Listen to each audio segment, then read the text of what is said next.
My name is Sarah Gamaza. I'm joined today by Nick Evans, Yingrong Shi, Melissa Vargas, and Jennifer Venema. So we're going to be exploring the impact of stress on teams today, primarily focusing on ways that teams can be successful when working under pressure. To start us off, we'd like to share a short clip. It's just under a minute long to kind of just demonstrate the importance of teamwork during stressful times, something we're all really familiar with after experiencing these last 2 years of a global pandemic. So let's pull this up.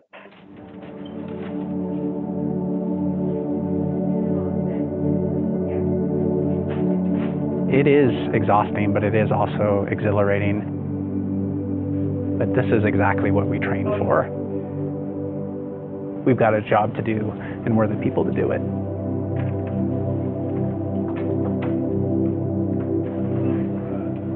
I will say I've never seen more teamwork, more support of each other than I have right now.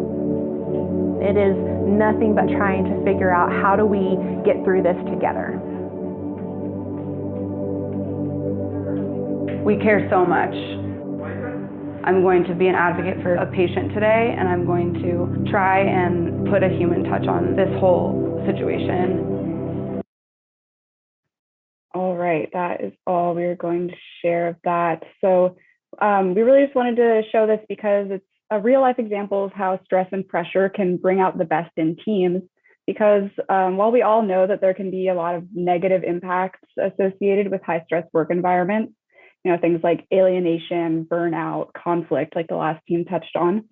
I'm sure that we've all also experienced positive effects, things like increased adrenaline, you have higher employee motivation and a sense of urgency to carry out a mission successfully. So before jumping into our research, I'll just give a brief overview of our presentation. Our team was really interested in analyzing the impact of high stress or high pressure situations on teams. And just for your information, we're going to be kind of using those terms interchangeably. We kind of just throw them out there throughout the presentation. So we're always just referring to the same dynamics there.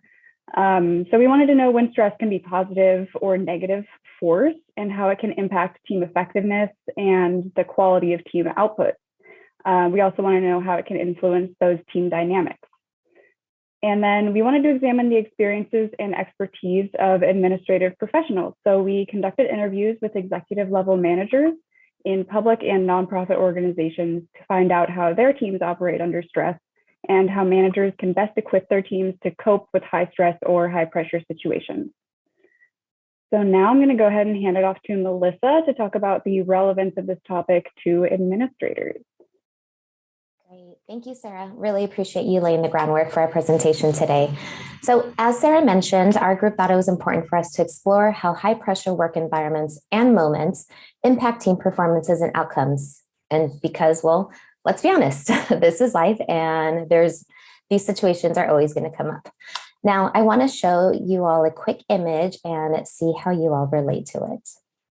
Okay, hopefully folks have seen this meme before. It's one of my favorites because I feel like there's a number of times in the work environment that I've definitely identified with this little girl and I just feel her pain. So let's go ahead and use some of our Zoom features. If folks can take advantage of the reactions and just raise their hands and share if you identify with this meme and if this has been you in the past. I'll give folks a couple seconds. All right, yeah, it seems like a good amount of us definitely relate to the little girl and wanting to cry and just reply like, everything's okay, we'll figure it out. And I think that, this is really telling. This just goes to show that no matter what industry we're in, no matter what position we have, the workplace can be really stressful. High stress ends up, having the potential to create conflict, as the group before us mentioned, and tension, but it can also bring out the best in the teams, as we saw in the frontline workers video. So we'll go ahead and move on to the next slide. Many of us here are public servants. We care about the community. We work in nonprofits, and we know firsthand that the public sector faces stressors every day. It can be because of budget cuts, increased responsibilities, or crises like the COVID-19 pandemic. And we know, with the beginning of COVID, many employers began to implement telework policies, which required individuals to fully move their offices into their homes. Although many welcomed this change and found teleworking provided a lot more flexibility and freedom, others found the work-life balance to be really stressful and overwhelming. As you can see in the picture to the left, the woman looks pretty unhappy and pretty stressed as she looks at her laptop and has the kids running around happily behind her. A Forbes article recently dove into COVID research that described 2020 as being the most stressful year ever for workers, with 90% of respondents confirming work-related stress impacted their home lives. And this really just brings us back to our original question. Why is this relevant to administrators? And while we see that vaccination rates throughout the country increase, and we're seeing the easing of health mandates, administrators are going to have to figure out and navigate a changing environment to support their teams during these periods of high stress. So I think it's important that we acknowledge this and let's learn how to best deal with it so that we can tackle these high pressure moments like the frontline workers did during the pandemic, feeling exhilarated, well-equipped to succeed, and supported by their team. Now, I'll go ahead and pass it off to Nick, who's going to talk more about what high pressure work environments are. Nick? Thank you, Melissa, for really highlighting the relevance of this question to administrators. So I think it's within this context that public managers must lead a highly stressed workforce to achieve organizational goals that sort of broadly serve the public interest. But how do we define high levels of stress in the workplace? So one of our primary academic sources for our project comes from Backer. Now, this particular work analyzes the causes and impacts of high stress work environments through the framework of something called the demand control model. And it defines high strain jobs as those in which workers have high job demands, but low job control. Now, Jennifer, later in our presentation, is going to go into greater detail around this model and sort of its implications. So I will not do that at this time. But I do want to just sort of broadly apply this definition of high strain jobs to the team environment, because I think it's a helpful way of really broadening our thinking around what stress means in that professional context. So turning to the Denhart text. So the Denhart text defines a team as a group of people with a high degree of interdependence geared toward the achievement of a single goal or completion of a task. And I think it's important here to note that teams are distinct from a group of individuals in a few key ways. So first, teams exist as social systems, complete with boundaries and differentiated roles. Second, teams are geared towards an idea of kind of collective responsibility. And third, teams work in an organizational context. And so because teams are considered social systems, the stress or sort of high demand, high strain of a particular role can impact team dynamics and performance in different ways than similar stresses might impact an individual employee. And sort of segueing from that now, we're really going to focus on sort of the four key conflicts noted in the Denhart text. And thank you also to the team before us for really diving into, and I think a more broad way, conflict. But the Denhart text outlines, again, four primary team conflicts that can arrive in the public sector context. The first is intrapersonal conflict. So this type of conflict involves a team member who brings their own personal issues into the workplace. The second is interpersonal conflict, which involves members of the same team. Maybe they have competing styles, competing goals, competing values. And in general, these conflicts arise out of what Denhart defines as personality differences, rather than differences with the organization's overall goal. The third is intra-group conflict. And this type of conflict involves members within a team who hold competing visions over the team's goals or processes. And then the fourth is quite broad, so intergroup conflict. So this occurs when groups within and outside of an organization hold broad disagreements over the decision-making process. And so this type of conflict sort of takes us out of the realm of the team and into the broader discussion of sort of organizational management. But what is sort of unifying across these four identified types of team conflict is that they all work in their own ways to increase the levels of stress among individuals and individuals within the team context. And so now I will turn it over to Jennifer, who's going to really dig into our primary academic sources and models around the highly stressed work environments. Thank you so much, Nick. So the bottom line that our team really took away from this project is that, number one, teams can perform well in stressful situations. And the research backs this up. It's part of the notion of demand and need that Nick just introduced about the demand control model. And we saw this also in the frontline workers video. So building on it, we can think about this layering on resources, thinking about job demand resources. So studies show that employees with the highest satisfaction and enjoyment are those in what's termed active learning jobs. And these active learning jobs are simply those that are demanding with tasks and needs, requiring regular adaptation, but also supported with resources to get the job done. And here, going back to research from Backer and their colleagues, they looked at an analysis of over 12,000 employees across 148 organizations. And they found statistically significant interaction between the criteria of demand, resources, commitment, enjoyment, and perceived team performance. So with this layer of the model and the research, we can see that stress for its own sake is not enough for performance on its own. But when stress is happening in the context of the right mix of ingredients, when employees have resources and tools, it makes all the difference. This may seem intuitive and simple, but it is not always emphasized in practice.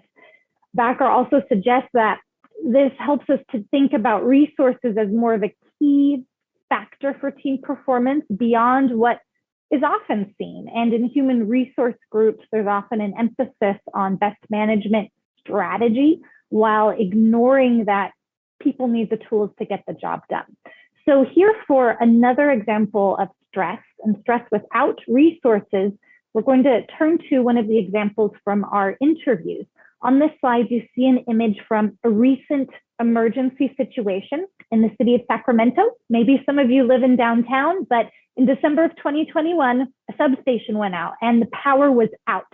There was a high-rise apartment building of 150 seniors, and people saw candles in the window of this apartment complex and realized there was a really big fire risk and they needed to get the seniors out ASAP. So one of our interviewees, an emergency program manager for the city of Sacramento, shared that the team had to move quickly, get the seniors out and shelter them in City Hall. The challenge there is they didn't have the resources at City Hall to take care of 150 seniors, specifically no shelter kits. Seniors are in wheelchairs, needing to relieve themselves, needing water, and it was a very stressful situation. We'll touch on this a little more as we move on to the next slide, please, Sarah.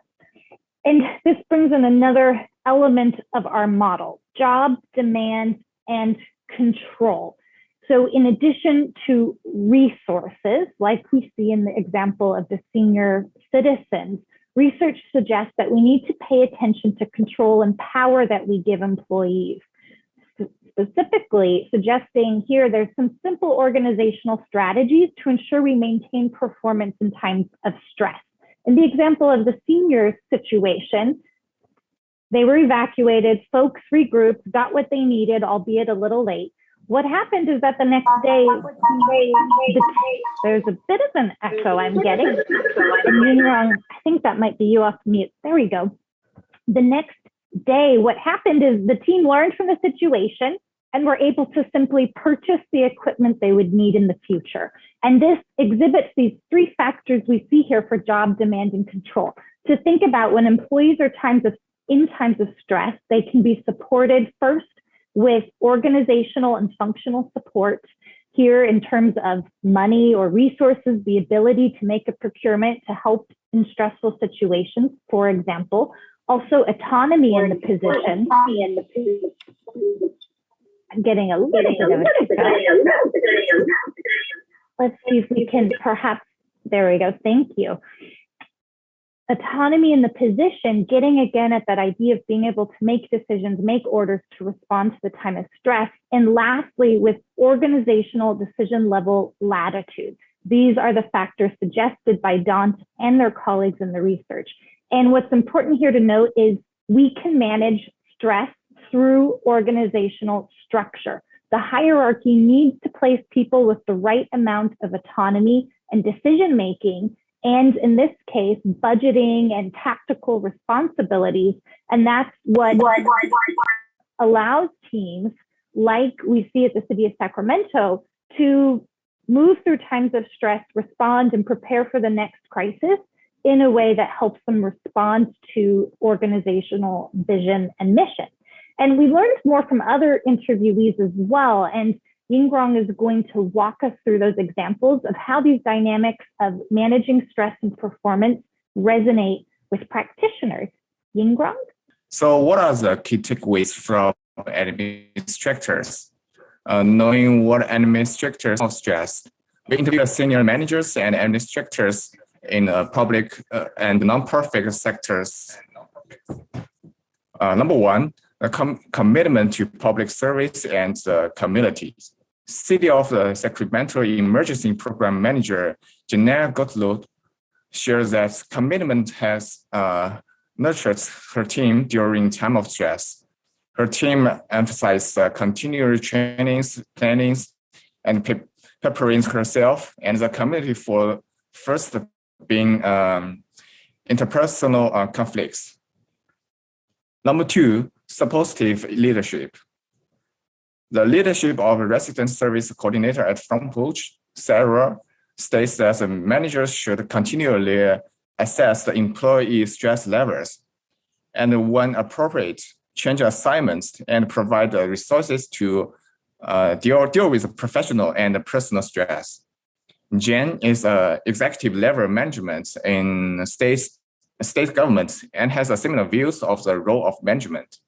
She states, leadership also regularly reiterates the team's shares goals and ideas, identify the team's contribution to the organizational goals, and show our appreciation for their efforts.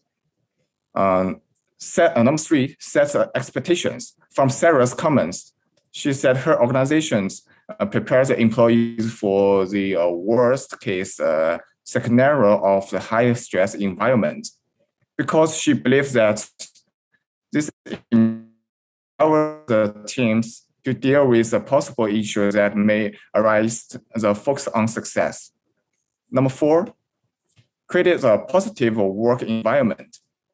A senior executive for community for a new California expand in light of a code to help reduce anxieties and continue cultivating bonds between team members.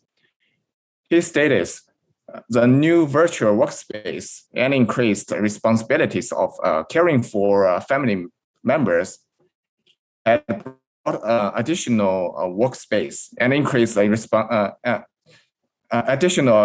stressors to their work and their personal lives. The club created a space for team members to, without the pressure of their triggers, and they're having a work experience where individuals like spending their time may go a long way towards reducing stress and better preparing them to meet new challenges. It may help to maintain a feeling of a balance, which can lead to a more optimistic outlook on the situation, especially for the individuals who are already experiencing stress in their jobs. Number five, communications. According to Jane, communication is very important. She tried to ensure that her team is constantly sharing their experience and asking questions so that everyone learns from each other. From Sarah, she said, when employees feel their views are being heard and considered, they tend to be more willing to support the management's decision. There's 5 points we got from our interviewees on effective strategy for improving organizational and interpersonal outcome in stressful environments, and observations on team dynamic and performance during period of high demand. Each of interviews that our team conduct reaffirmed the importance of good management strategy and techniques to help team members operate and maintain performance in time of stress. So next, Sarah is going to organize a Q&A. All right, thank you, Yingrong, for sharing those key takeaways. So that is going to bring us to the end of our presentation. Thank you all so much for your attention. I know we all have to navigate stressful work environments occasionally or even regularly. So I hope that some of this information resonated with you and that you were able to take something from it. If anyone has any experiences from your professional life that you'd like to share, whether that's a particularly stressful situation or a high pressure work environment, we'd love to hear from you, and we're happy to answer any questions that you all have. So thank you.